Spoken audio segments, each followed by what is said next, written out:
Un soir, 19h-21h, Pierre de Villeneuve. Toujours en compagnie de Yves Tréhard, directeur adjoint de la rédaction, éditorialiste au Figaro, et Jules Torres, journaliste au service politique du Journal du Dimanche. Jules,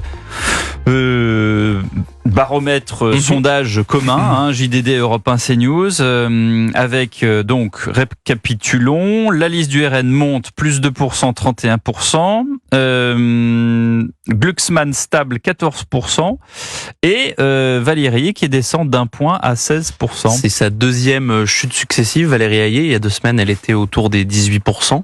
Là, en effet, elle est à 16%, donc on est quasiment dans la marge d'erreur. Ce baromètre doit être une alerte pour la majorité présidentielle. C'est d'ailleurs, à mon avis, pour ça qu'Emmanuel Macron et Gabriel Attal ont décidé d'investir les élections européennes. Mais on voit surtout que dans le détail du sondage, c'est Raphaël Glucksmann qui profite de l'électorat d'Emmanuel Macron de 2022. Donc c'est très intéressant de voir que la majorité présidentielle ne fait pas la campagne où il faut. C'est-à-dire qu'ils acceptent le face-à-face face au Rassemblement national. Bardella, lui, il dit clairement qu'il veut des élections de mi-mandat pour sanctionner Emmanuel Macron. Eux ont accepté ce duel-là.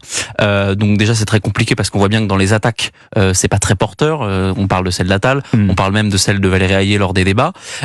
Et qui profite de cette campagne assez mauvaise, c'est Raphaël Glucksmann, qui certes ne monte pas dans cette campagne, mais en même temps il va pas monter pendant des mois, mais à voir dans les prochaines semaines. Mais ce qui est aussi intéressant dans ce sondage, c'est qu'il y a 4 listes qui pour l'instant sont à 7%. Toutes. On sait très bien que tout ça se cristallise dans les dernières semaines de l'élection européenne et que se met parfois en place une sorte de vote utile. Donc et à gauche et à droite, il pourrait y avoir un duel à mort entre Reconquête et les Républicains et les écologistes et les Insoumis. Ouais, c'est ça. Les Insoumis et la liste Europe Écologie Les Verts, toutes les deux à gauche à 7%, et la liste LR et Reconquête, toutes les deux à droite à 7%. Yves Tréhard, quel bilan tirez-vous de ce dernier baromètre ?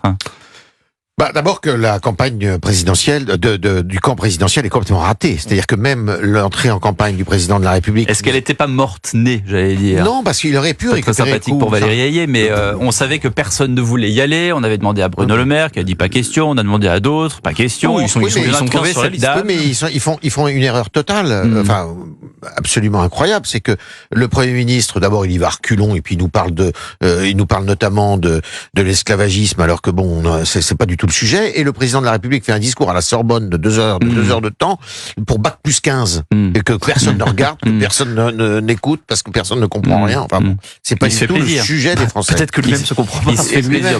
Je suis sûr qu'il se comprend. Il est très intelligent, le président, simplement. Ce qui est intéressant dans cette histoire, c'est quand même effectivement Glucksmann. Et c'est quand même un phénomène qui est un petit phénomène à analyser, c'est que il parle sincèrement. Ouais. Il parle avec le cœur. Qu'on soit d'accord ou pas avec lui. Oui, je peux vous le confirmer. Il était là à cette place encore cette semaine, marrant comme mardi. quoi, à chaque fois, quand il y a des accents de sincérité, les Français le sentent. Il vit, en fait, il vit les choses. Voilà. C'est incroyable. Ça, c'est ce qu'il fait. Et puis, Monsieur Bardella, je pense qu'il profite à plein de la sanction terrible qui tombe sur le camp présidentiel, qui est sanctionné. C'est des élections effectivement de mi-mandat, ça ressemble à ça. À des midterms. Et avec la prime au plus vierge, celui qui n'a jamais rien fait.